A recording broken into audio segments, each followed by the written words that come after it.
అన్న నేను ఒకటే చెప్పగలన్నా, మద్యం ప్రభుత్వం అమ్మితే స్కామా, ప్రైవేట్ వాళ్ళు అమ్మితే స్కామా చెప్పండి. జగన్మోహన్ రెడ్డి గారు అధికారంలోకి వచ్చిన తర్వాత 43,000 బెల్ట్ షాపుల్ని తీసేయటం జరిగింది. దాదాపుగా 4,500 మద్యం పర్మిట్ రూములని రద్దు చేయడం జరిగింది. అలాగే మీరు చూస్తే దాదాపు 33% మద్యం షాపుల్ని కూడా తగ్గించడం జరిగింది. ఒక్క డిస్టిలరీకి కూడా పర్మిషన్ మనం ఇచ్చింది లేదు. ఇది కాకుండా మద్యం ప్రభుత్వమే అమ్ముతూ టైంని కూడా కుదించి ఏ విధంగా ప్రజలు మద్యానికి బానిస కాకుండా చూసుకున్నామో మీ అందరికీ తెలుసు. అలాంటిది మద్యం ప్రభుత్వం అమ్మితే లంచాలు వస్తాయా, ప్రైవేట్ వాళ్ళు అమ్మితే లంచాలు వస్తాయా? అంటే ఏ విధంగా మిథున్ రెడ్డి అనే వ్యక్తి ఈరోజు లోక్సభలో ఫ్లోర్ లీడర్గా ఉండి తెలుగుదేశం కూటమి ప్రభుత్వం చేస్తున్న తప్పుల్ని, దోపిడిని ఎత్తి చూపిస్తున్నారు కాబట్టి అతన్ని రౌండప్ చేసి ఇతన్ని అరెస్ట్ చేసి భయపెట్టాలి అని ఒక కుట్ర పన్ని ఏ విధంగా దొంగ సాక్ష్యాల్ని వాటి అనుగుణంగా తీసుకొచ్చి ఈరోజు విచారణ పేరుతో మీరు హ్యూమిలేట్ చేయడం నిజం కాదా అని అడుగుతున్నాను. అసలు మిథున్ రెడ్డికి లిక్కర్కి ఏం సంబంధం?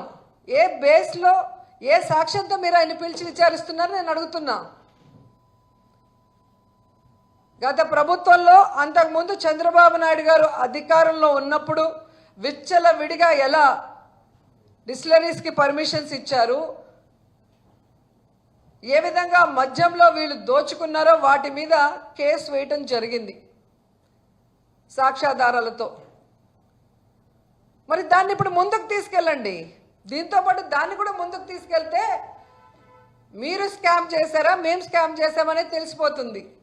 జగన్మోహన్ రెడ్డి గారు స్కీములు మాత్రమే చేశారు. ప్రజలకు అవసరమైన బటన్లు నొక్కారు. ఒక బటన్ నొక్కితే రాష్ట్రంలో ఉన్న పేదవాళ్ళందరి అకౌంట్లకు పోయి డబ్బులు పడింది. దాంట్లో ఎవరికి లంచం రాదు, దాంట్లో అవినీతి జరిగే అవకాశం ఉండదు.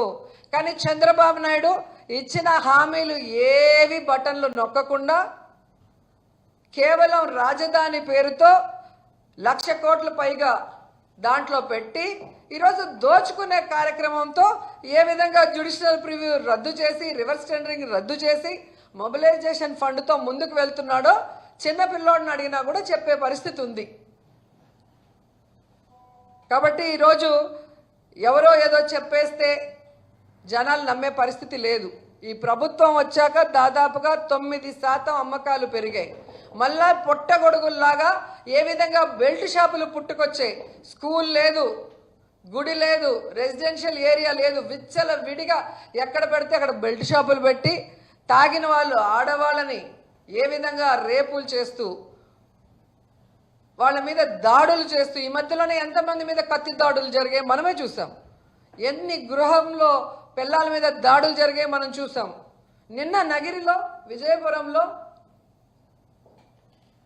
ఎస్సీ కాలనీలో దూరి పాపము జనాల్ని కొట్టారు తాగేసి వాళ్ళు. కేసు పెడితే టీడీపీ వాళ్ళది షాపు కాబట్టి వాళ్ళని లోపల కూర్చోబెట్టుకొని మా వాళ్ళని బయట పెడతారు. ఇదే జరుగుతుంది. ఎక్కడ లిక్కర్ షాపులు ఇచ్చారో అక్కడ మొత్తం బెల్ట్ షాపులు, పర్మిట్ రూములు ఇచ్చి ఆడవాళ్ళు అటు ఇటు నడవలేని పరిస్థితి. ఈరోజు ఈ 11 monthsలోనే విమెన్ మీద ఎన్ని హత్యలు, అత్యాచారాలు, ఎన్ని రకాల ఘోరాలు మనం రోజు చూస్తున్నాం. వీటన్నిటికీ కారణం చంద్రబాబు నాయుడు తీసుకొచ్చిన లిక్కర్ పాలసీ కాదని అడుగుతున్నా.